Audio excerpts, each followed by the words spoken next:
The goals of this modified drop tower test are to more closely represent on-field impacts of the American football helmet system, to promote enhanced safety standards, and to develop enhanced headgear for concussion prevention.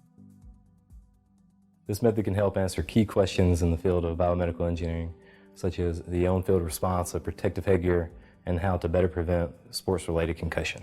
The main advantage of this technique is that it offers a more robust helmet safety test while it uses the current NOCSAE Standard twin-wire test device.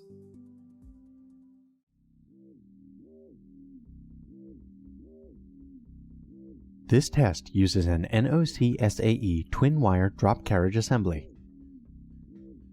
First, verify that all components of the assembly are securely attached.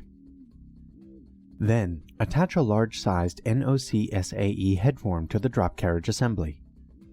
Adjust the headform collar in the desired position and tighten it down with the lock ring. Then, securely attach the triaxial accelerometer to the center of the accelerometer plate, which is located at the headform's center of gravity. Use the provided Allen head screws.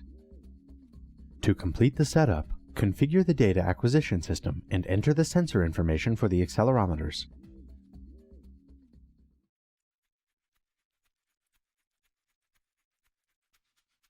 Prepare to conduct the baseline helmet impact tests with baseline face guards, in contrast to the NOCSAE standard. To calibrate the headform, first securely attach a 3-inch calibration MEP pad to the anvil using an Allen wrench.